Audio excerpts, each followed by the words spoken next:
We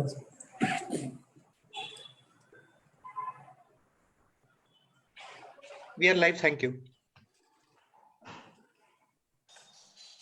Good morning and welcome to all of you who are viewing this session of Reboot Karnataka. My name is Sujit John. Reboot Karnataka is a 6-day conclave organized by the Times of India. It is supported by the Karnataka Udyog Mitra. State Bank of India is a banking partner for this event and Scripbox is our investment partner. COVID-19 has had a devastating impact on the world economy and Karnataka has been no exception. Businesses across the state have seen revenues collapse, jobs have been lost, salaries have been cut. How quickly we recover from this depends on how we all act. And that's the reason why we have this discussion to figure out ways in which we can all participate in bringing the economy back on its feet and grow stronger. I have with me my colleague Shilpa Fadnis. Shilpa and I will together moderate this discussion. In this session, we'll discuss the IT, BPM and tech sector. This sector has been the big story for India and especially for Karnataka in the past 20 years. It brought us to global attention. Our engineers, data scientists and others are now crucial to the world in so many ways. The pandemic has impacted this sector too, but it's still going strong. People see that there are a lot more opportunities ahead of us. To discuss that, we have a very eminent panel. We have with us Dr. E.P. Ramana Reddy, IAS, Additional Chief Secretary in the Karnataka government. He currently holds charge of IT, DT, Science and Technology and Higher Education. Welcome, Dr. Reddy. We have with us K.S. Viswanathan, Vice President of Industry Initiatives in NASSCOM. He's fondly known as KSV. KSV has around 30 years of experience in Indian IT and business. He has held strategic and leadership positions at Wipro, Addl, Azim Premji Foundation, and Hilleman Laboratories. Welcome, KSV. We have with us Anantha Radhakrishnan, CEO and MD of Infosys BPM. BPM, we previously used to call it BPO, but since it's far more than BPO today, the industry refers to as business process management. Radha has been 20 years with Infosys in IT consulting and BPM roles. So he has pretty much been an integral part of the phenomenal story that Infosys has been over the past 20 years. Welcome, Radha. Thank you. And we have with us Hari Vasudev, Country Head and Senior VP of Technology for Walmart. Walmart has one of its biggest engineering and R&D centers in Bangalore. Many increasingly and more MNCs are setting up these centers like this in Bangalore and India in general. Hari has been in this role for the past 3 years. He was prior to that with Flipkart and Yahoo in engineering leadership roles. Welcome, Hari. We'll request each of the panelists to speak for about 5 to 7 minutes. And then we will have a Q&A session. Those who are viewing this can use the chat box to send in your questions, and Shilpa and I will put those questions to the panelists. I will now request Dr. Ramana Reddy to begin this discussion. Dr. Reddy? Yeah, good morning, everyone. Mr. Hari Vasudev, Mr. KSV, Mr. Anantha Radhakrishnan, Mr. Sujit John, Ms. Shilpa, and entire Times of India family, all the participants, and ladies and gentlemen. Today's topic is Reboot Karnataka and making Karnataka future positive. In the lighter vein, I would like to say that recently everybody is saying that in 2020, the most negative word is positive, because everybody is worried about being positive. But at this time, the Times of India thinking positive and has organized this conclave for making Karnataka future positive. So I congratulate Times of India, Government of Karnataka and SBI for organizing this event. As already said by Mr. Sujit, everybody in the world is affected by this pandemic, including India and Karnataka. But as far as IT and ITES industry is concerned, I feel that it has shown a lot of resilience during this period. And not only it has shown a lot of resilience, but many other fields could function because of IT and ITES and remote monitoring and remote working culture. So strong base in IT and ITES has helped us in running many other functions. As far as the health of the people is concerned, Karnataka has taken several steps, as you all know. Karnataka, from the beginning, has had a policy of track, test, treat, and use technology to the hilt. Track the COVID cases, test them, whoever has symptoms, treat them, and use maximum technology because we are the IT capital of India. We have set up BBMP war room, state war room, which analyzed from time to time and helped in formulating the policy. We were the one state in the country who did entire house-to-household survey of entire Karnataka. And we could identify high morbidity people and people with complications. And we have developed a very good system called Mitra, through which earlier we used to make about 60,000 calls, then we raised it to 1.25. As on today, we make almost 2.5 lakh IVRS calls to the people, and whoever has any symptom, that is raised to the telemedicine doctor who is available. So this is again done with the help of the IT industry and NASSCOM. I thank the IT industry through the CSR activity, whoever have participated in this program. As far as the industry is concerned, we have taken a lot of steps right from the beginning. We had continuous dialogue with the entire industry associations, even during the lockdown. We had continuous dialogue with NASSCOM, Indian Semiconductors Association, Biotechnology-led enterprises, Able, and every organization, we were in touch with them. And especially because work from home was the norm, we had to concentrate on telecom and internet service providers. We had series of meetings during the pandemic lockdown so that the ISP providers can provide the internet connectivity, which was the backbone during this period. In fact, we formed a state level coordination committee under my chairmanship. We meet regularly. We have formed district level coordination committees. In fact, in one of the meetings by the union IT minister, he said, Karnataka is a very big state, but we don't have any complaints about IT and communications. He is also communications minister. So that shows that we, right from the beginning, the biggest strength of Karnataka, as mentioned by Mr. Sujit, for the last 20 years, why Karnataka is different and why IT has made its impression is its collaboration with industry and academia. Right from last 20 years, we are in close contact with industry, and that has helped us during this pandemic also. And we had series of meetings to give confidence to the MNCs. We had series of meetings with consul generals who are here under the chairmanship of our minister, the Honorable Deputy Chief Minister. We were in the process of formulating an IT policy because earlier policy has completed 5 years. Then we had to reboot that policy because of the pandemic. We are now coming out with a new policy maybe by next week. And during this time, ESDM is very important. So we are also coming out with a special incentive scheme for the ESDM sector, which will be ready. Already finance has given clearance, which will be ready in another 1 week. For IT industry to reboot, in general industry to reboot, Karnataka government has taken various steps. You might have seen in the newspapers, liberalized lot of land related and labor related laws. And Karnataka recently we have set up, because MNCs who are here are important to us and who are from outside, so they may have a lot of issues. So we have set up an MNC engagement cell so that we can have continuous dialogue with them. So all these steps which we have taken in the last few months, I hope will definitely help Karnataka in rebooting the IT and ES industry. As far as the health of the people is concerned, we have one center called Bangalore Bio Innovation Center, which gives incubation support and mentoring. We have a very good flagship scheme called Elevate, by which we encourage startups and we give up to 50 lakhs grant to them.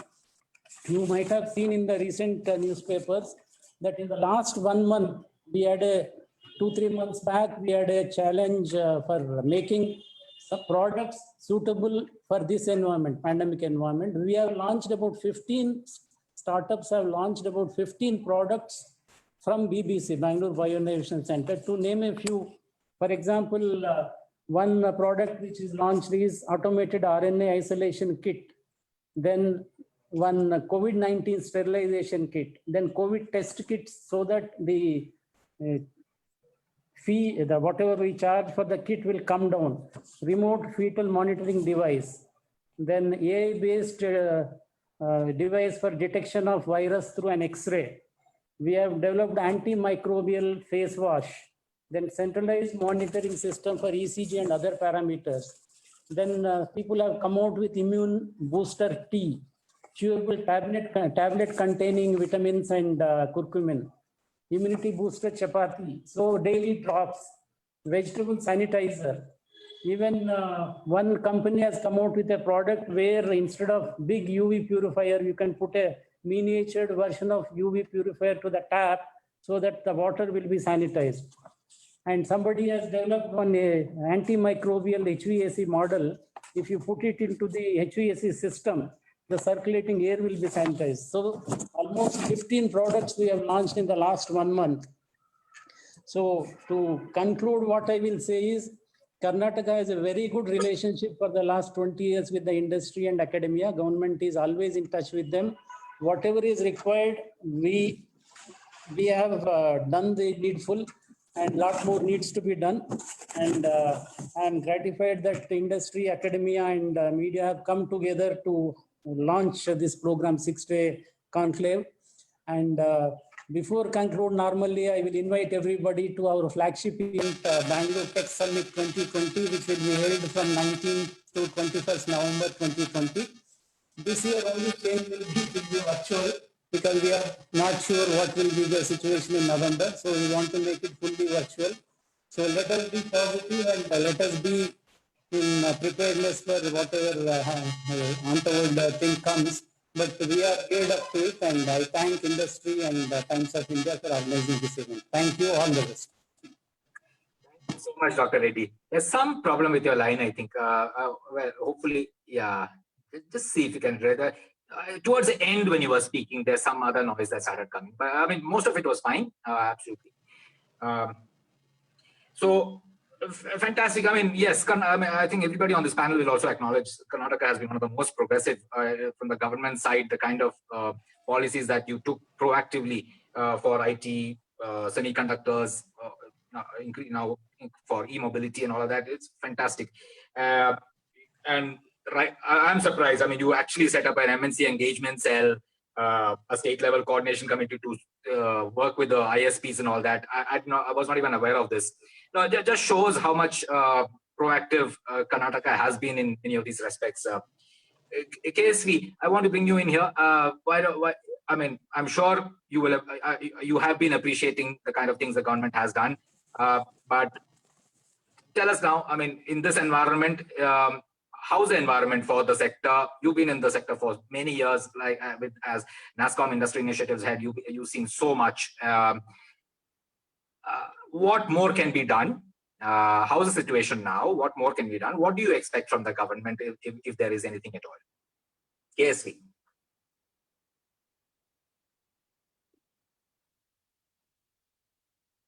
KSV, you're muted, I think. Yeah. Thank you so much, Dr. Ramana Reddy. Thank you, Sujit.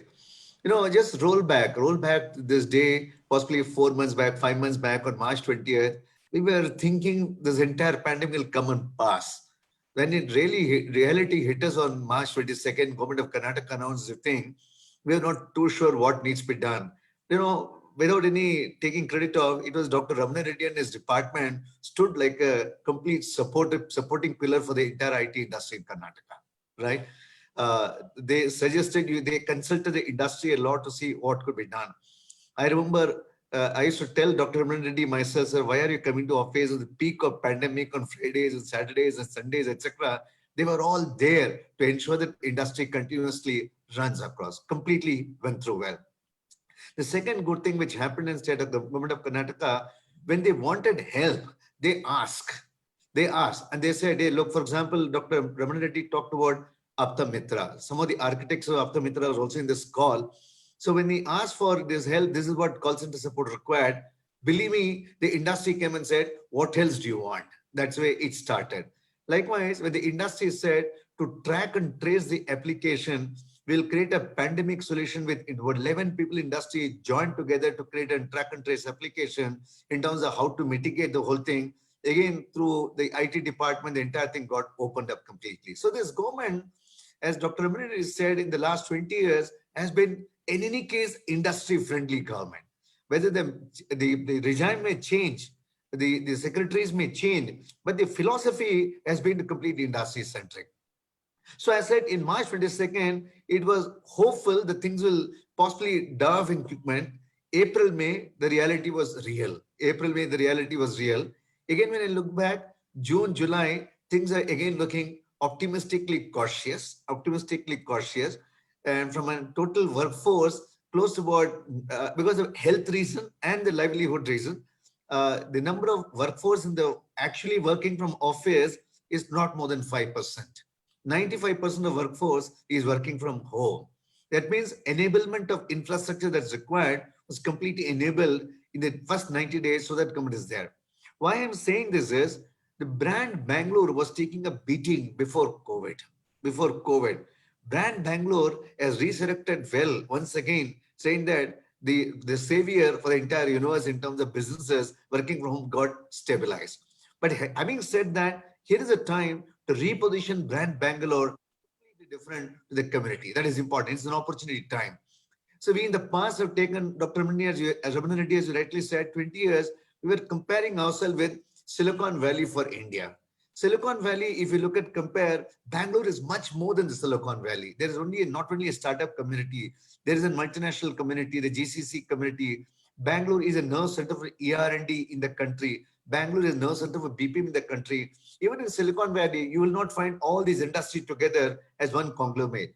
In Bangalore, you have all this industry together is much more than Silicon Valley. Here is an opportunity to reposition Bangalore as a trust factor is very important. Reposition Bangalore as a way to do it. Second is the entire thing about innovation. Karnataka was the first government, Karnataka was the first state in 90s to come with an IT policy that Preliminary is talking about. They revise it every 5 years. They were the first state to come with the IT policy. And what they do is season a trendsetter benchmark for the rest of the country to follow. Other states followed. In 2013, Karnataka government was the first one to come out with a startup policy. With other state governments followed today, even the startup is Karnataka's leader. In fact, the 8th preferred destination in the world for startup investment capital is Bangalore. That's the way it has come across. Third is, he's talking about ESDM policy. He talked about the first innovation authority of India got created here. All of them with tremendous amount of good academic institution, good defense lab institution. If that could be harnessed together, the repositioning of Bangalore, repositioning of Karnataka to talk about what needs to be done is much more. Industries once again get cautiously bullish. If I had to even measure in multiple indexes, as I speak to several multinational corporations are wanting to set up their entities in India, both in BPM as well as in R&D work and IT services, they're still looking at India as a Bangalore as a destination for their thing. Third is a talent. While the Karnataka has positioned itself in the past as the talent destination, it will be good. Karnataka repositioned itself as a high-end talent. And here again, Karnataka government tremendous stuff, creating multiple centers of excellences that is required, whether it's the data sciences, whether it's artificial intelligence, whether it's an aerospace, whether it is on Internet of Ethics, etc. A lot of capabilities have been created. So what could be done? So there's a trust, there's an innovation, there's a talent, there is branding. In all the four things, Karnataka has regained its strength in the last 4 months. Here's the opportunity to reposition and take it forward as we go forward.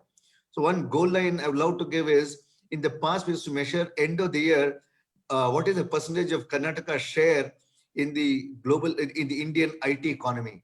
Indian IT economy is approximately $190 billion. Out of which government of the Karnataka state is approximately 30 to 35% of that. That's a nice benchmark. We already established as a leader. The close number 2 is half of your size. Look at government of India has called out for $1 trillion digital economy. In 5 years, 6 years time from now, what is required for Karnataka to become 50% of the $1 trillion digital economy? That means adoption of digital solution, propagation of digital solution, the promotion of digital industries. We can focus on that. We are in a new game altogether, learning from the errors, what we've done in the past, learning from the learnings, from the pandemic, what is taking place, industry collaboration, everything Dr. Ramana Reddy said, we have a bright future. 50% of the 1 trillion digital economy, Karnataka should Aim 2030 goal, 2025 goal, all of us work. That should also lead in adoption of digital solution in governance, in agriculture, in health tech, in education tech, in energy, etc. Just get digital. They have moved the entire city, entire state into digital. It's possible. Ecosystem exists, industry exists, talent exists, academia exists. Then what is holding us? Very true. I mean, yeah, I've heard this from others as well. I mean, and of course, KSV all the time. This point about Bangalore having far more than Silicon Valley in some sense, MNC tech centers, I mean, the actual tech companies themselves, the IT companies, the startups, the academia. I mean, that combination is something that even Silicon Valley doesn't have. So we actually have a lot going for us. And like KSV said, if you can reposition us a little more strongly, everybody can contribute to that, including the government, we can probably do a lot more. I'll come to Radha. Radha, the BPM sector, I mean, and I don't want you to necessarily stick to the BPM sector. You've been in the IT side as well equally.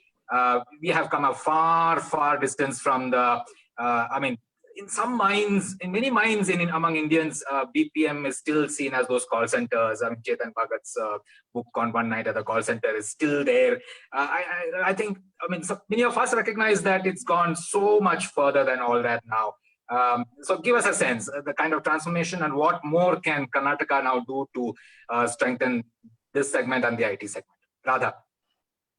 Yeah, thank you, Sujit. First of all, thanks to Ramana Reddy. It's nice to see all the familiar faces, KSV, of course, Shilpa and Hari, virtually. It's the new normal, so it's good to be at home, but still be working on a holiday on Krishna Janmashtami.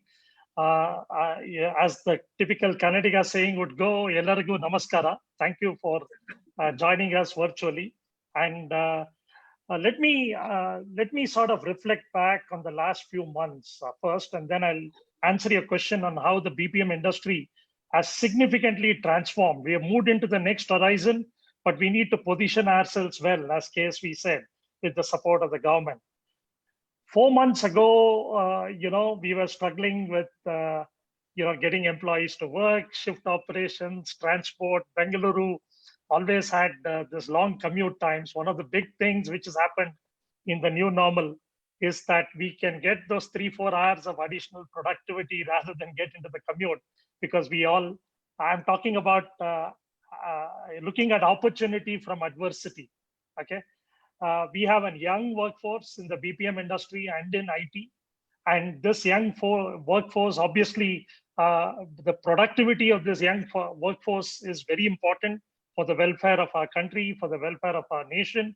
Karnataka has led by example in giving the opportunity for the IT and IT-enabled industry to grow phenomenally, as Mr. Ramana Reddy has mentioned, and KSV is indicated as well. Clearly, if I look at now compared to 4 months ago, 98% of the industry, especially if I look at the larger companies, are working from home, except for a few critical functions. We've had an outpouring of support from our clients. Clients today, in every form and shape across the globe, every industry, we have one of the biggest giants in the world, Walmart. Hari can speak about it. We've been applauded for the way industry has seamlessly moved together in ensuring continuity of business operations without any compromise on the safety of our young employees or their families. So this has been something phenomenal which we have achieved jointly with the government. Great communication, collaboration, emergency passes when needed for some essential work, our ability to transport assets to the people's homes, and the hardware and the software infrastructure in the last mile, which is so critical in making this industry work. And we work shift operations across multiple time zones, and clearly ensuring that the connectivity in the last mile and the power infrastructure are all available for making this happen. So I'm grateful to the industry leaders as well as to the government leaders who made this happen. Now, coming to the future and the BPM industry, let me just give you one example. This whole, let's take up the Mitra, since Mr. Ramana Reddy spoke about it. There are the 4 T's in the COVID cycle, which is the track and trace, the first 2 T's, and test and treat. Apta Mitra is really a teleconsultation service. This is a pioneering service which the government of Karnataka has put together under Mr. Ramana Reddy and many multiple departments of the state of Karnataka, led by some really wonderful bureaucrats. I have, for me, I'm proud of some of the people I've been working with, and of course the industry, NASSCOM, my own peer group of companies which have come in. Of course, Infosys being the company in Karnataka is always synonymous with Karnataka in many ways because we have our headquarters here. And clearly, Infosys did take a leadership role in helping first put together what we call, it's not just a pure call center. Let nobody mistake it to be a call center. It was first enabled by a smart mobile app. This app is called Apta Mitra. We've had more than 100,000 downloads of this app in a smartphone across both Apple and Samsung versions of the phone, where people can go through a self-checklist. This works in conjunct with Arogya Setu. This is not substituting Arogya Setu. We have ensured it works in conjunct. When people go through that and they show symptoms, they're classified into a green case, which means there is no problem. There is a gray case, which means it could be borderline, and there is a red case. What happens is once a person completes that, immediately, along with the Indian Medical Association and the Ayush voluntary nurses and doctors, we have 300 of them, 200 nurses and 100 doctors, or 75 to 100 doctors. We work between 8 a.m. in the morning to 9 p.m. in the night. We're integrated very closely with the ambulance services of the state, 108. The moment somebody shows either gray or red, you have a voluntary nurse volunteer who calls them, understands a little more detail, and then we have a doctor who speaks to them and gives them advice on over-the-counter medicine or having to visit a fever clinic with a follow-through on an SMS. If somebody is breathless and needs emergency help, we have an ambulance service which immediately goes.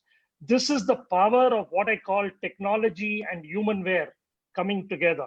When I say technology, there's a smart mobile technology, smart telephony, ability to integrate with multiple other technologies available in the state, including picking up addresses on GPS. There is also an outbound.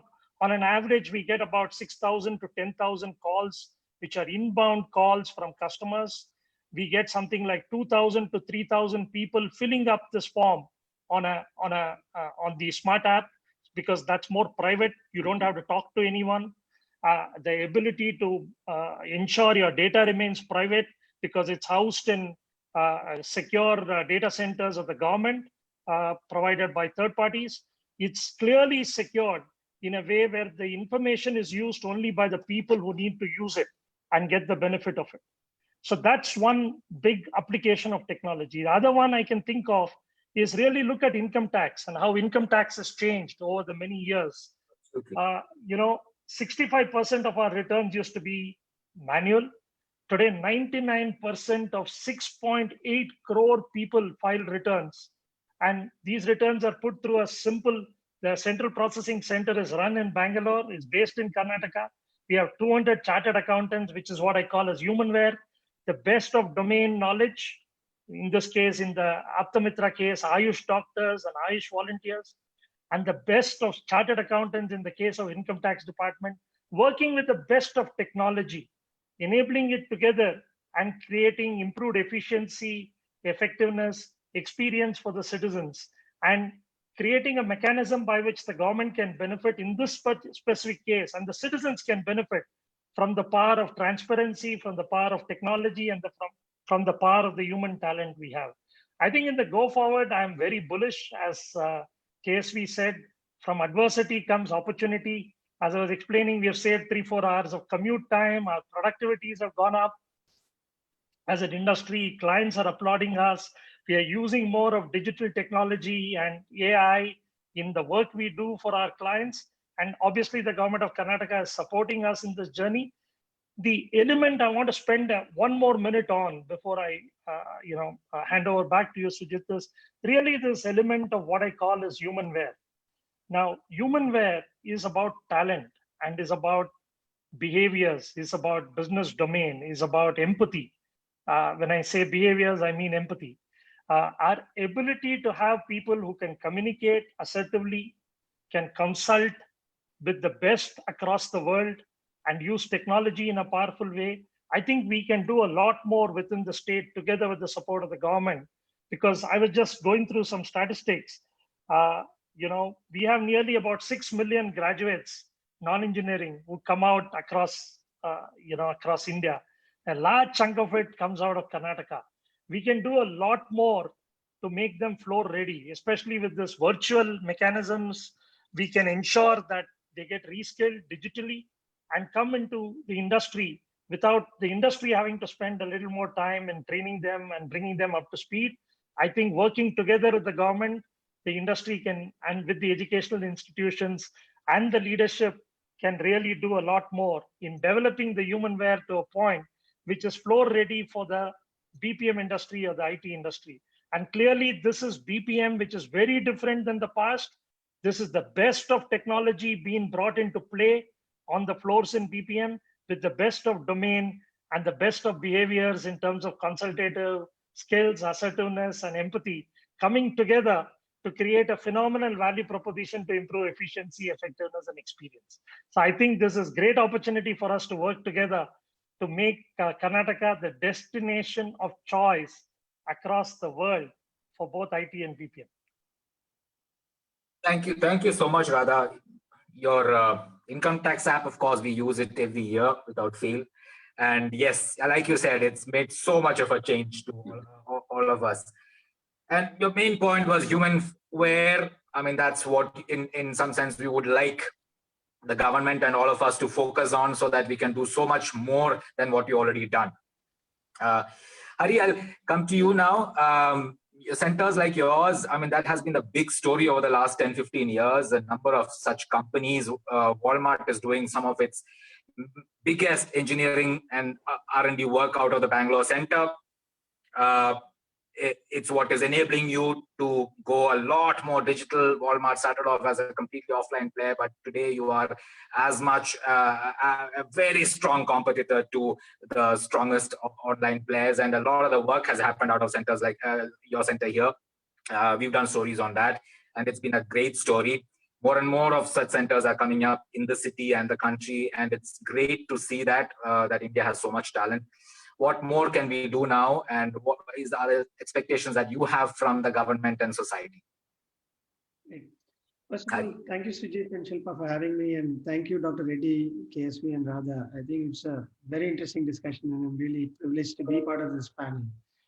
To answer your question, Sujit, first, I would like to break it down into a few things, right? First of all, I want to talk about, as Radha and KSV mentioned, the partnership that industry has had with the government of Karnataka and with trade bodies like NASSCOM.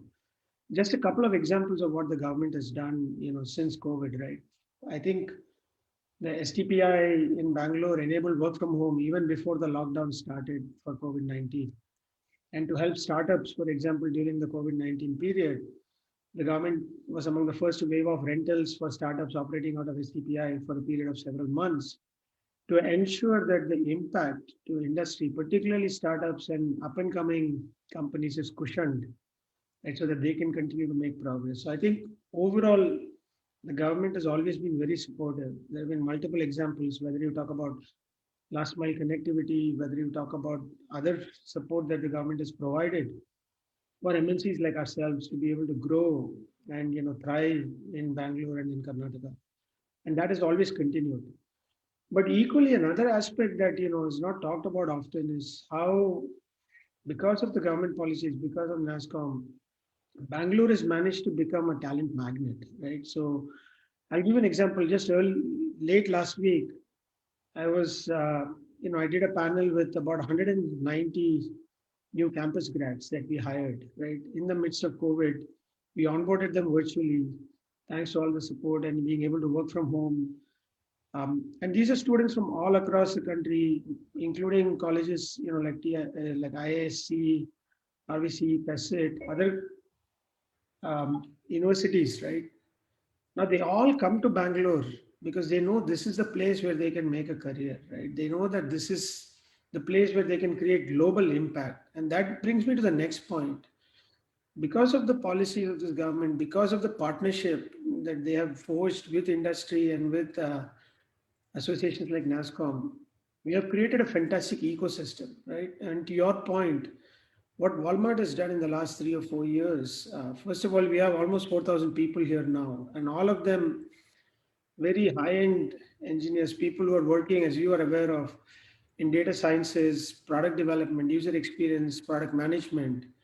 And we are creating global impact, right? So when we talk about the impact that Walmart is having, that a lot of the innovations that have happened since COVID to be able to serve our customers. I mean, I'm sure all of you are aware that Walmart today globally has become almost an essential service for our customers, right?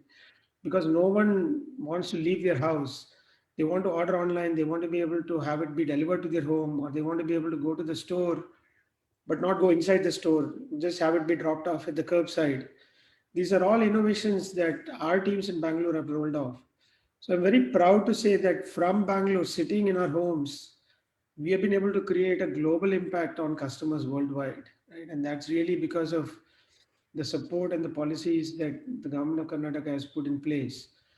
And I think if you look at the contributions that our associates have made, not just to our global operations, but even our India operations, right? Our best price stores in India. Obviously, Flipkart is a prime example of what we're doing with MSMEs and enabling customers access to goods and services that they have not had before. But even Walmart India, right? We have delivered a lot of innovation for Walmart India, and in fact, the Indian military in certain parts of the country in the north and northeast are actually customers of our best price stores, and they had recently written a letter to our CTO thanking Walmart for the support, keeping their canteens well stocked based on like things that they've been able to shop from Walmart India stores, right? So we are very proud to be able to participate in helping not just India, but the entire world sitting out of Bangalore through innovations that our associates have been developing, thanks to the support from the government. We've also done a lot for CSR, right? We have contributed to the PM Cares Fund, both through the company as well as through our own associates contributing a portion of their salary to CSR initiatives that will help fight COVID as a country. So I think there's a lot that's happening. To answer your question in terms of ongoing support, I think what we're really looking for is for the government to continue this strong partnership, right? And as KSV said, to really help industries like ourselves, particularly in the IT sector, to move up the value chain, right? To create an environment where we allow partnerships to come together to really focus on skilling up our people and our engineers and our product managers and our user experience designers so that we can create, sitting right out of here in Bangalore, software that can be used by hundreds of millions of people across the world, right? And I think we're well on that journey. I think there's a great partnership opportunity here, and it's really up to us collectively to now step up and drive that innovation and continue to drive that innovation from here, right? And if you're able to do that, then I think we're really setting ourselves up. And to KSV's point earlier, right, what COVID has demonstrated now, right, is really that people are able to be very productive working from home. Brand Bangalore is actually come up even stronger because of COVID, because we have not missed a beat. We've really switched to working from home very seamlessly. We have managed to deliver innovations for our customers across the globe. And really, it's an opportunity for Brand Bangalore to step up and say, look, we can take this to a whole new level. Just like how we were seamlessly able to switch to work from home and continue to deliver without missing a beat. How do we now move up the value chain as we have continued to do over the last 20 years?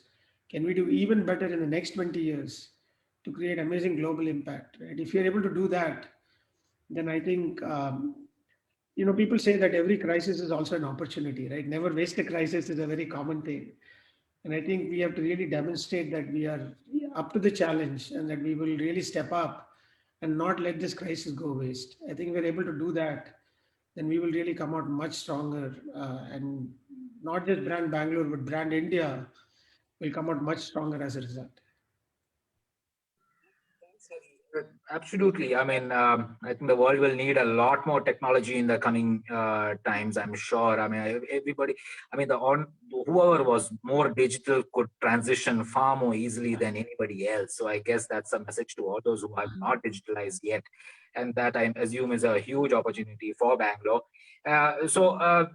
Dr. Reddy, I mean, I just wanted you to respond to what everybody, I mean, the main points coming through, of course, that we could probably reposition. There is still some repositioning that we can do for Bangalore, given the kind of people probably still do not fully understand the extraordinary advantages we have in terms of the talent that we have, the kind of work that we are doing, and the sheer ecosystem that is around. Further talent development so that we move higher up the value chain. So Dr. Reddy, anything more that you want to add in terms of repositioning Bangalore and talent development? We have certain measures taken, as already mentioned by Mr. KSB. Bangalore, everybody knows the strengths of Bangalore, but we want to go into the cutting edge technologies. We want to do something because Bangalore now has a position where compared to other IT cities in the country, Bangalore has an advantage in the high-end technology. So as Mr. KSB has said, we have set up centers of excellence in all those areas which Mr. KSB has mentioned, like aerospace, IoT, then machine learning, robotics, cyber security, because now cyber security is also very, very important because everybody is working from home and internet connectivity and Internet of Things. So our next focus is going into the high-end technology, and whatever government can support for this high-end technology, we are planning such things. Yeah. Okay. Cutting edge technology. Okay. Shilpa, the questions? Shilpa, you're muted. There's one question from one of our viewers. How do you think the talent landscape in Bangalore is evolving in sync with the mature of the ecosystem, have done reskilling and upskilling in your organizations? I can take that. One of you can, yeah. No, you start from industry, then I'll come back at the end. Yeah, Hari, why don't you go first? Yeah, go ahead. Okay. Go ahead. You know, I think the biggest change that I have seen is really the confidence with which our youngsters are approaching their professional in the roles, right? I mean, you have kids coming out of college who are brimming with ideas, who are very connected to what's happening around them, you know, in areas like IoT, in areas like machine learning and AI. So we have students coming out of colleges brimming with ideas. Many of them are choosing to start their own companies. And at Walmart, we are actively partnering with the ecosystem at large. We're looking to startups that we can either invest in or, you know, we can work with. As you're aware, Walmart, like Sujit was mentioning, has got a global presence. We have a lot of customers across the globe. And we can partner with these startups to really give them an opportunity to actually hone their innovation by partnering with us, by giving them access to markets, right? So that's definitely a big part of what's happening. The other thing that's really interesting is that as learning moves online, right? People are able to upskill and reskill themselves, and they're really able to contribute to a whole wide variety of problems, right? Sitting right out of here, and they're able to actively participate with teams across the globe. So the amount of collaboration that we're seeing across a globally distributed teams is something that was not happening even 5-10 years ago as much as it is today. And I think thanks to the work from home, the way we have switched seamlessly, and all of the last mile support that is really growing, right, with the connectivity coming into homes really well, I think we'll start to see more and more of this global collaboration happening very seamlessly, so that sitting in India, our teams will become part of globally distributed teams that can contribute to solving problems, not just in a particular narrow area, or not just for a single market, but really for markets across the globe. So I think these are all very positive things that are happening, that companies like ourselves are taking advantage of, and really tapping into the depth of the ecosystem and the depth of the talent in India is something that I think we are doing very well, but there's a lot of opportunity in that area. Yeah, thanks, Hari. I just want to add two other quick points. Look, I made this point. We have an young population who are in the IT enabled sector. They are very conversant with technology. Believe me, multiple devices, social media, informal, formal collaborative technologies, which is what makes this transition to the new world and the new normal so easy. It's almost seamless. We've gone to business as usual and beyond. Now, coming to what more can we do with this talent? I think brand Bangalore represents Karnataka, but if you see, we also need to expand in Karnataka into the next sphere of towns.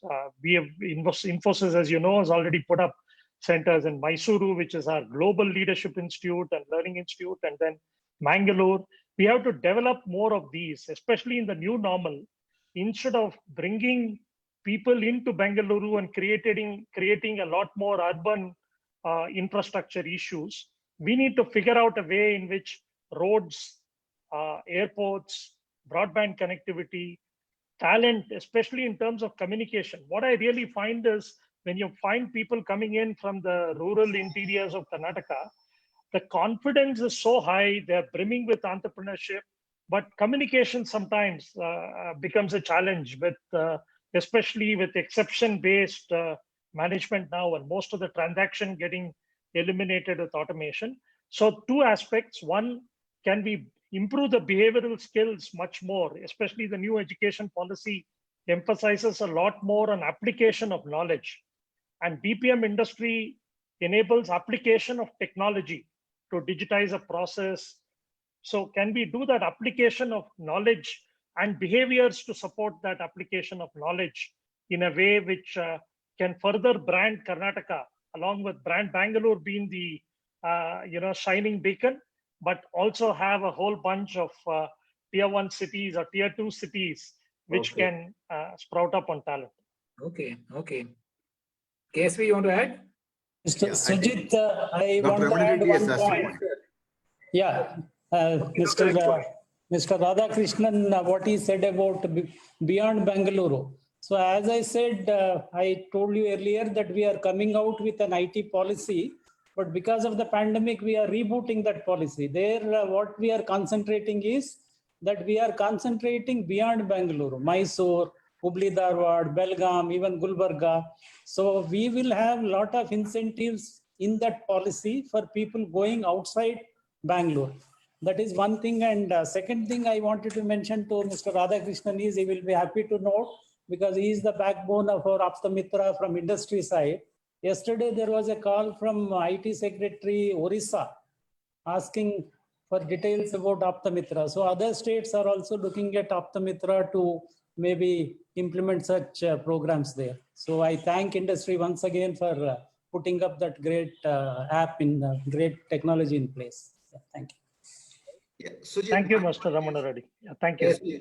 Sujit, my point is the Karnataka employs 1/3 of the total IT direct workforce in the country. The total workforce of 41 lakhs, approximately 10 to 12 lakh people come here. Approximately 15 to 20% of them is a high-end talent. When I said high-end talent, could be artificial intelligence, data sciences, machine language, IoT, that kind of talent is very, very strong. And what Karnataka stands out for a very strong middle management layer.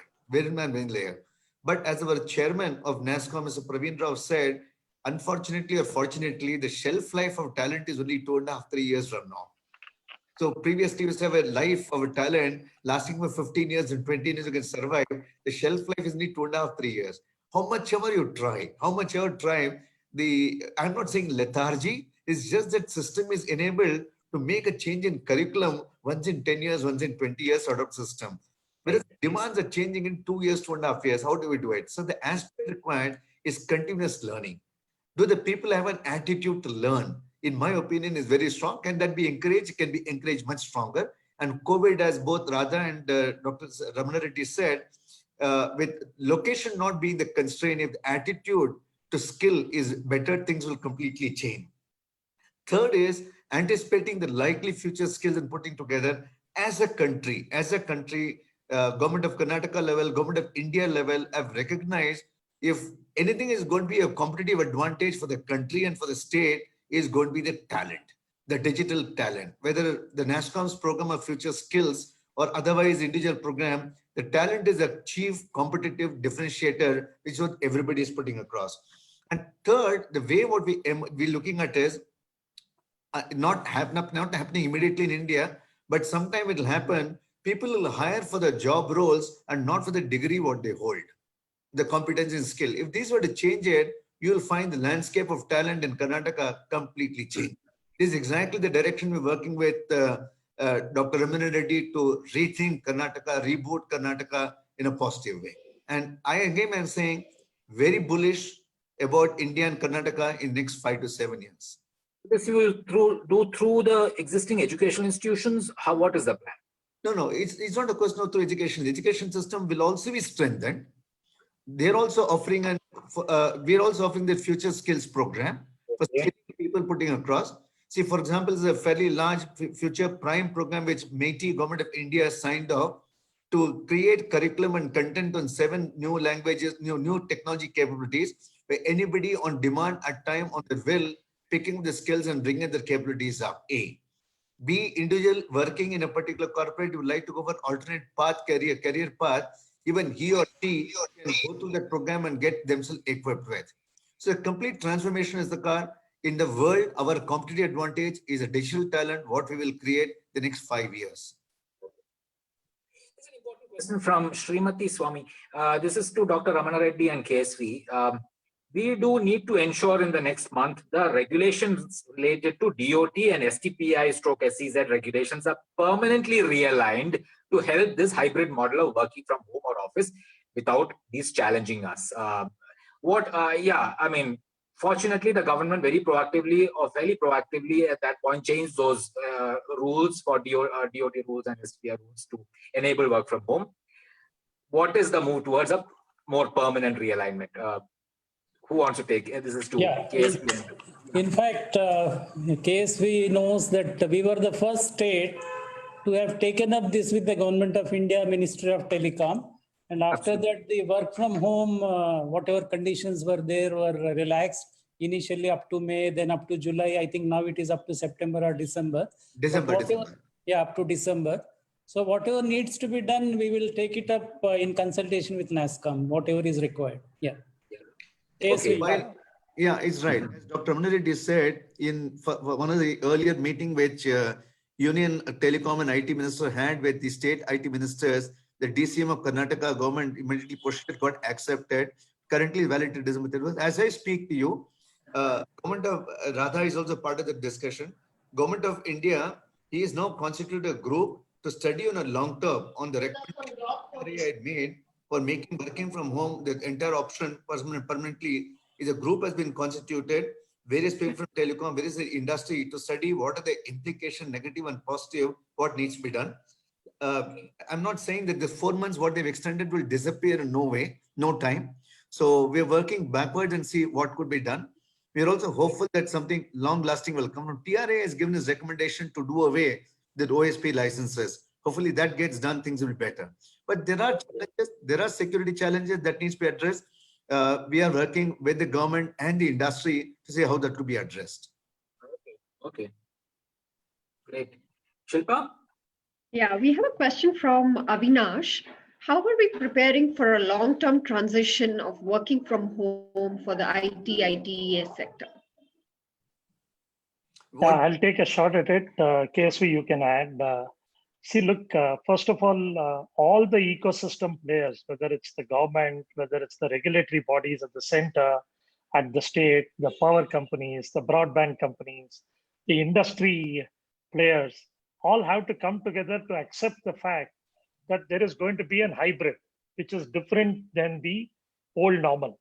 Thus, hybrid is about ensuring that a certain percentage, and we can speculate, there are companies which have said only 25% will ever get back to work. Some have said we'll completely move out to an 100% model. We believe that there will be a mix because social capital becomes important along with intellectual capital. And hence, there will be an hybrid model with a mix of employees. There could be gig workers. There is opportunity for, this also facilitates a little more diversity and inclusion into the workforce, because sometimes the workforce today in these industries is constrained because of night shift operations, whether it's a women employee or whether it's a differently abled person who's skilled and who has the capability. Now, if you can, with this hybrid model, we can ensure that we tap into that talent pool, or even people who have come from ex-military. We have a bunch of people who are today not necessarily mainstream getting into this industry, which can significantly change with the new normal. So I believe this is a fantastic opportunity. Never let a crisis go waste, as Mr. Hari said, or convert adversity to opportunity. But all of us have to change in synchronization. Your clients who always believed that work had to be done within the four walls of a secure campus, including Walmart, I'm sure people were insisting that you have to come within the four firewalls because it gives you that additional sense of security on data, privacy, as well as security. Today have got adjusted to the new normal of people working from homes and being responsible for their behaviors and taking care of their data, along with technology solutions on cybersecurity. So I think it's a joint effort, and it can't be done by just one category of the ecosystem. KSV, you want to add? Of course, industry body as well. No, not that. I tend to disagree with Radha on this point. In the sense, it's a hybrid model. I completely agree. Hybrid model, I completely agree. Can working from home, the new model, will that be a lasting one? Very unlikely. Very, very unlikely. Because the end of the pivot of this is something called a good 7-letter word, an 8-letter word called customer. End of the day, the customer confidence of the model has to go up. We have demonstrated we can do, as Radha rightly said, put the focus on cybersecurity infrastructure, awareness, response, reaction, corrective action that is taken. We have miles to go as a country while things are shaping up what is. But if we can demonstrate that, confidence will go up, customers are willing to relax the conditions for whatever is working from home. Secondly, we talk about telecom infrastructure. I have noticed many times when you are doing a critical posting of ledger posting or an payment solution, etc., system hangs for whatever reason. Unless otherwise we come across all those culture and infrastructural issues, we find difficult to bring across. But having said that, and the third thing is the one of the departments is struggling in this COVID time. They are finding ways to do the learning and development department. See, there is always a water cooler moment in a personal life. If working from office, out of the 8 hours, 9 hours working time, you get 35 minutes to 40 minutes, 45, 1 hour for a chit-chat session. All the chit-chat sessions are completely gone on to the talk. So are we empathetic to people who put across? So the hybrid model is going to work. Can it be again, the good news is the people who never wanted to leave the hometown and come, the talent pool is available. The people who took a break from work, gone back to their hometown, taken a break to tend the children, they're available workforce. A newer alternate business model is going to come. And as is with life, true with life, in 3 years from now, the pandemic disappears. As Hari said, as Radha said, past will also be forgotten. We'll adopt the new one and get going the old life. I just want to add a numerous point. KSV, the last time we spoke, I thought you said your chit-chats are now with your better half at home and you're enjoying it. Are you complaining in this public forum? I'm making note of it. That's one. And second, KSV, look, I don't think I tried to say that the new model will be only work from home. I said there will be a mix between working at office and working at home. So I just want to clarify on that. I understand all the constraints. All the constraints you spoke about are real. For example, power goes off. Not every home has a generator and a backup. Not everybody lives in a residential community which has these amenities. So I think a little more certainty towards power, towards bandwidth flapping, which has to reduce, etc. So it's a mix of players who have to come together to make it happen. Government can be a catalyst and facilitate it, but all of us have to step up our game, whether it's the internet company or the telecom company or the power company. Agreed. No, I think I was just going to say on this one, I'm more towards Radha's point of view, KSV, in the sense that I think the hybrid model will be the future, right? In the sense that, while people will go back to the office to collaborate, to have meetings, to have the kind of chit chat you're talking about, and, be able to have real life meetings, more and more you'll also start to see that people will leverage work from home because it gives them tremendous flexibility. But I want to touch on two parts to that, right, which we haven't really talked about. One, we just touched on briefly the fact that there is a lot of constraints as well, right, particularly with the power situation. And to Radha's point, not everyone lives in a community where you have automatic backup power and so on. But I think this is where more and more companies are also stepping up and saying that, let's help ourselves. So there's a lot of companies that are starting to put in place, in small ways, no doubt, but definitely work from home enablement programs, right? So giving UPS. allowances for UPS, giving allowances for, having a better, more ergonomic chair and work table, allowing them to have monthly allowance for bandwidth and so on, right? So those things done hand in hand with infrastructure providers and the government coming together to also improve infrastructure will, I think, help bridge. So it'll allow industry to scale up and change their mindset. At the same time, the government can act as a catalyst, working with the large infrastructure providers to put in place infrastructure that allows us to scale, right?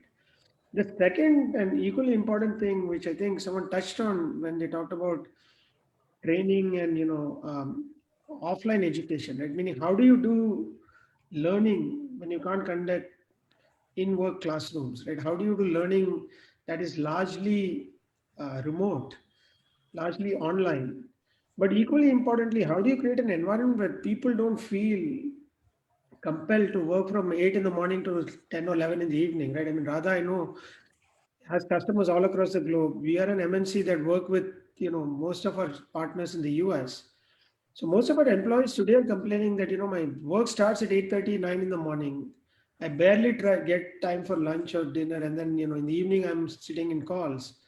So how do we create this right balance between work and life and ensure that we are setting very clear boundaries, right? And creating an environment where associates and employees feel comfortable that they don't have to be in a constant race, that if they take an hour or two for lunch or, to spend time with the family, that's somehow going to show up on their next performance evaluation. These are real concerns that our employees are expressing loud and clear.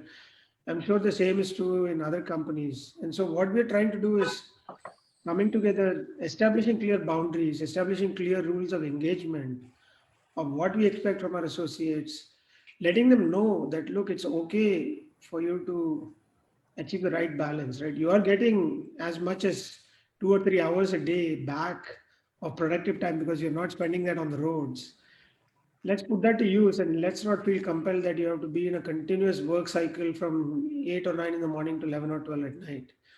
I think those are also all important things. And there again, NASSCOM can help, right? They can help educate and bring together industry bodies together, bring together companies, also help socialize this best practices so that we can all take these best practices back to our customers, back to our stakeholders in the US, so that everyone is collectively developing the same sort of rules of engagement, if you will, right? So it's not that only one company is doing it and other company is feeling the pressure and so on. I think these are all areas where we can get a lot of support from NASSCOM.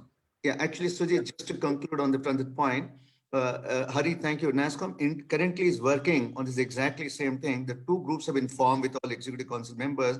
One is on the question, what the original question came, future of work. What does it mean? How does it take place? Second is mental wellness. What are the framework required? SOP, mental wellness, future of work. A task force is working on it. A lot of industry people are participating in it. Possibly the recommendation should come in the next 3 to 4 weeks' time. Yeah, great. Yeah. Wonderful. Yeah. We have a lot more questions. I hope, Dr. Reddy, everybody else, you have a little more time. Can we go on for a little more? Yeah, I can go on a little more. Okay. I could also go on for another 10 minutes or so, especially with KSV giving me tidbits about his coffee conversations. This is an interesting question from Venkatesh, who is with IIM Bangalore. So what do you think should be the contribution of management institutes to shape the technical talent for this industry? Can I ask Hari and Radha to pitch in on this? So I think, two things, right? One is really, see, the nature of leadership is going to change fundamentally, right? And because when you're managing a workforce that is working remote a lot, the traditional ways of measuring productivity, output, all of that changes, right? So you have to take a much more progressive view on that. Also, I think Radha touched on this point, right? What becomes very important, not just during COVID, but even post-COVID, when more and more people are working from home, this notion of empathy and servant leadership becomes very, very important, right? So it's going to be all about creating an empathetic work environment where people feel comfortable at, that they're not forced to always sort of feel like they're somehow going to be penalized for spending time with family or taking time away from work, right? Because it's very easy to get lost in this continuous work day, especially in an industry like IT, where since you can work from home, the expectation is you're always on. People will send you an email, and then if you haven't responded in 10 minutes, they call you and say, hey, I just sent you an email. Why have you not responded, right? So, when you're going to the office, there were times when luckily you were out of reach, right? When you're commuting to work, when you're commuting from work, you get some quiet time to think. People are able to switch off. All of that is going away. So I think this notion of developing an empathetic leadership, of letting people be comfortable to spend, achieve the right balance. I think that's one thing that's very important. So institutes like IIM can really help in saying, what does the next frontier of leadership look like? So that's one thing. The second, I think Dr. Reddy talked about it, KSV talked about it, Radha talked about it, which is really how do you approach skilling and knowledge training when most of the people are working remote, right? I mean, clearly, one of the things that we are working on right now, so Walmart did a very interesting thing, right? We said that, look, we're not going to take the traditional approach of leaders assuming that they know everything. Instead, we started up a bottom-up effort. We set up a challenge, an innovation challenge called Reimagineering. And we told our associates that, look, everyone can submit ideas. And, we created certain categories of how you're going to work remotely. So one was around better communication tools. How do you do better whiteboarding? How do you do better collaboration? How do you do better meetings remotely and so on? So we created 5 or 6 different categories. And we said, associates can come in and collaborate their own ideas. And what we said is that every associate who collaborates and submits these ideas have to get the support of at least 2 or 3 other teams. So they get peer curated. And then we create a challenge like that. And then people come in and vote on the best ideas.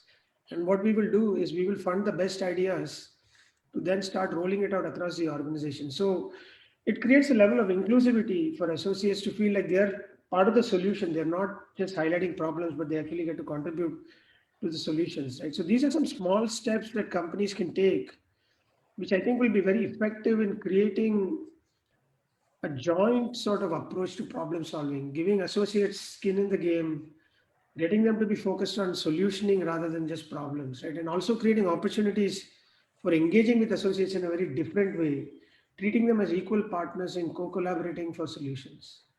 I don't know, Radha, I'm sure Infosys must be doing a lot of work similarly, right? Yeah, Hari, thank you. I think you touched on a lot of aspects, covered it quite comprehensively. Just 2 added points. Authenticity in leadership, being comfortable with yourself. As Hari said, there are times where you're at an office, but you're having a cup of chai and spending longer than usual, but you mentally think you're working because you're in the office. At home, if there is a rhyme and rhythm to the home, and if for some reason you have to adjust your style to that rhyme and rhythm, you brought work into the house. So you cannot, completely disrupt the home rhythm and somehow ensure that you're all the time working, expect people to come and serve you food, etc. It's not going to happen. I'm just saying, because you're so immersed in what you do and you somehow believe if you're not in front of the laptop, you aren't working. So this whole model of, or not attending to email, just to add to Hari's point, someone sends you an email, you don't respond in 5 minutes, they've reached you on 3 other channels. Believe me when I tell you, WhatsApp, an SMS text, And if you are in some other medium, they're willing to reach you on Insta. They will send you 3 messages and say, didn't you see my email? As though it is criminal for you to have not spent those 5 minutes additional to respond to it. But having said that, I think it's about leadership styles, and I think IIM can play a big role in it. When I say authenticity, I mean the ability to serve with empathy. Empathy is not going to be something which any technology will substitute. It is behavioral, it's human. Assertiveness skills, consultative skills, these are things in which the IIM specialize in. I am myself an IIM product from IIM Lucknow, and I know that it's played a big role in the way my career got shaped. So it is important for you to work with the industry, do a lot more interactive work, and bring the cusp of academia and industry together, along with NASSCOM and the government in a much better way. Great. Empathy, yeah. Shilpa? Sujit, Sorry, Dr. Reddy, go on. Yeah, just one point to add, one more dimension to what IIMs can do. We incubate a lot of startups in our BBC. Yeah. In fact, last week we signed one in a MOU with IIM Bangalore. Dr. Kulkarni, who is Dean of IIM, has signed it to just give some marketing skill to these startups, mentor them. So IIM can contribute in that way also. Okay. Sujit, my one other point is, I think as Radha would agree, the whole of last 4 months, 5 months time, almost every sale, every deal that has been signed off has been on a virtual basis. The customers are also not willing to meet, etc. There's a huge amount of different way of marketing, campaigning, skilling, selling that is required in a virtual engagement process, earning trust. You earned trust in the past in a physical way, earning way. So even getting a course on trust, ethics, discipline, engagement, virtual engagement is an area where a management leadership that Hari talked about can be built up tremendously well from this country. Okay. Thanks, KSV. Shilpa? We have a question from Satish Setumadhavan. How can companies increasingly hire armed forces veterans to IT, ITES tech companies? We see this happening more often in the West.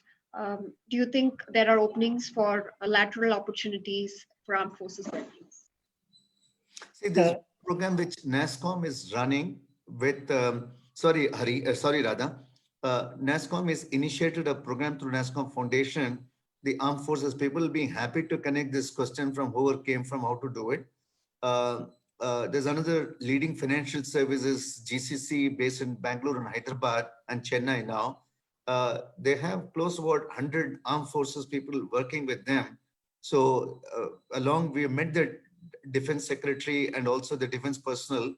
A program is being worked out to channelize that effort for the industry requirements. Specifically what industry could do, possibly Hari and Radha could explain, but there's a program which is in the offing. We'll be happy to extend any information that is required.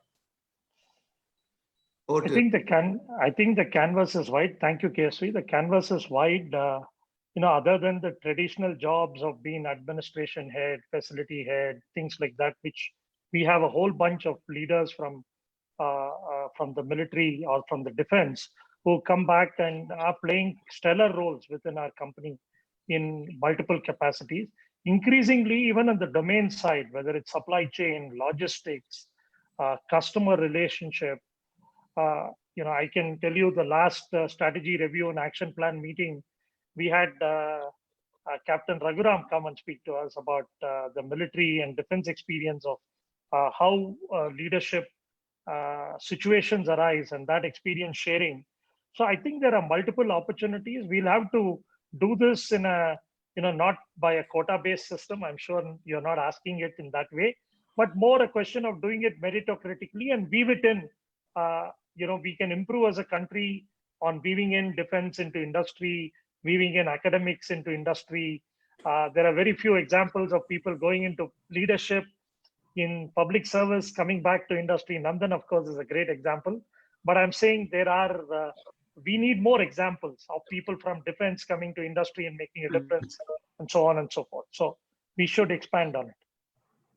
Yeah, and I think, to add to this, Shilpa, as the questioner rightly pointed out, right? I think companies in the West are doing a a better job at it. Walmart itself, I know, for example, does actually have, we do have active programs to recruit all forms of diversity, right, including armed forces personnel. I think there's a huge opportunity for us to do that in India as well. As KSV and Radha were talking, one thought I had was that, right now many companies are creating programs for women to come back into the workforce after they've taken a break, right?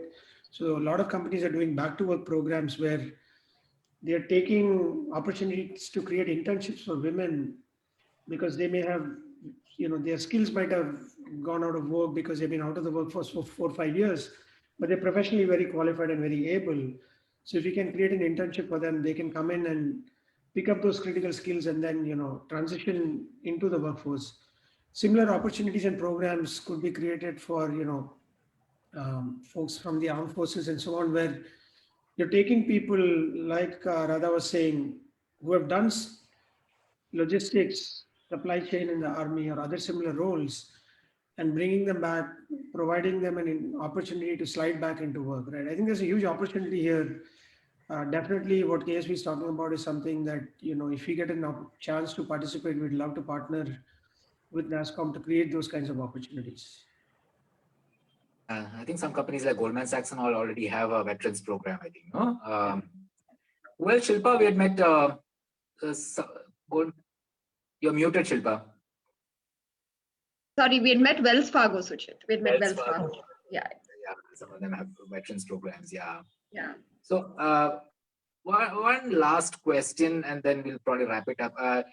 There's Uday Kumar saying there have been layoffs, attrition in IT ITES due to pandemic. Is there any initiative to help those who have received pink slips? KSV and Radha, you want to take that? Yeah, first of all, I want to say we are one of those sectors which, unlike the hotel or the airline sector, where revenue overnight stopped, simply stopped. There was no cash inflow on a certain date. And they had a cost structure of people and fixed costs. Unlike that, the IT enabled sector, we've been blessed in terms of servicing a portfolio of clients across the world, and hence still having to maintain essential services. And we have work, and we've actually, as you covered our results in Infosys last quarter, we had a good quarter. We've broken away from the pack. It's helping us to add greater value to our customer. And hence, we've not had a reason to go out and do a pink slip drive separately as a company. Yes, there is normal performance-based, what we call as performance-based phase out of people. But we also try and help them through outplacement, reskilling, give them an opportunity to try out an alternative assignment within the company before we let them go. And, sometimes it takes two to tango, and it's human that some things don't work out. So we are not making a judgment call on anyone. It's just a question of helping them find an alternative sweet spot where they can work. We have always believed in learnability and training, and every employee of ours today gets exposure to significant amount of ability to digitally reskill and add value to themselves in various ways, especially online.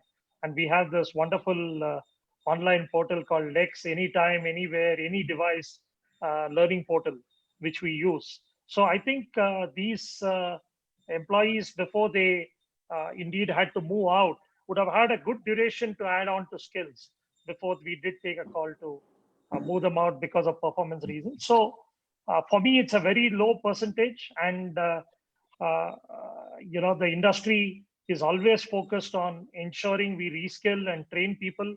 As KSV said, UB Praveen, the NASSCOM chairman, believes in this strongly, that every few months your old skills have to get refreshed and some new skills need to get added. Otherwise, you will be like an ostrich in the sand, putting its head below the sand. So that's really what we follow as well. So a lot of these employees would have benefited from it, and will easily find with the branding of Infosys and with some skilling which they have done, they should find an alternative employment in another location. Okay. Casey, we want to have a quick. Yeah, so I don't think it is as alarming as one is projecting. because Okay. it's like business usual. As Radha said, there is a typical time of appraisal-based, performance-based performance that links across. As I would speak to you, almost all the companies who have spoken to in the large companies, whatever campus offers they made, they are honoring that. Everybody is getting based on the plan what they have. Nobody is saying no to whatever campus offers we made. Overall, this year, last year, the industry hired about 170,000, 200,000 people. We expect similar numbers to continue this year also as they go forward. But of course, performance-based hiring and dehiring is a continuous process. Again, in the month of March, April, the fear what we had, possibly what is going to happen to reducing the number of people, that fear has been found to be unwanted. But I don't think it has led the trajectory what was originally projected. Okay. Okay. Dr. Reddy, any last words? The only thing I wanted to mention is, as Mr. Radhakrishnan has said, 2-3 types of industry are really affected. That is tourism, totally shut, travel, then hospitality. Whichever IT and ITES company had customers from this sector, they are really affected. But rest, I don't think there is any issue. Yeah. Okay. Okay. Absolutely. And look at Hari is smiling because essential service retail has taken off, especially Walmart. Good for a more power to him. And Radha is also smiling because his business is largely insurance and healthcare. No, honestly, we have a good portfolio KSV, but thank you for the blessing. Shilpa, shall I, Radhisa? Hari wanted to say a few things. Mr. Hari Vasudev, you had just had something to say. No, I was just saying that what Radha is saying is very true, that, we are practically speaking an essential service. And in fact, we have added, close to about over 100,000, 150,000 associates in our stores to be able to better service our customers, right? So really, I would, Walmart has in many ways stepped up to the challenge. And that has also been demonstrated by the confidence our customers have shown in us. We are ensuring that we are doing everything we can to keep both our associates and our customers safe at this time. And, we have actually created lots of new positions in our stores, in our fulfillment centers to be able to serve our customers better. So I think for retail, like Radha was saying, this has turned out to be all about really stepping up in service of our customers. Wonderful session. There were still some questions left. There was a question from Venkatraman saying, but it was answered in some ways by all of you, whether with work from home, how will Bangalore's ecosystem pan out? Will there that whole concept of one tech powerhouse city, will that change and all that? But anyway, you all answered. I don't want to get into any detail now. Wonderful discussion. I know this sector has really, as Dr. Reddy also said, one sector which is in many ways still going strong despite some short-term glitches. I think everybody is going to need a lot more technology in the coming times. And Bangalore, like Dr. Reddy said, is now increasingly focusing on higher-end technologies, the more cutting-edge ones. Maybe as we expand into smaller towns in Karnataka, maybe they can take over some of the other work. And that's probably the way the state will expand and grow. Great discussion. Thank you all so much. And hopefully this whole repositioning and better talent, that whole message will go right across the industry and government. Thank you. Thank you, Dr. Reddy. Thank you. Thank you. Namaskar. Thank you very much. Thank you. Namaskar. Thank you, sir. Radha, thank you. Hari, thank you. Reddy, sir, thank you. Thanks a lot. Thank you. Thank you, Thank you, Sujit and Shilpa. Thank you. Thank you so thanks. much Bye. for your time, sir. Thank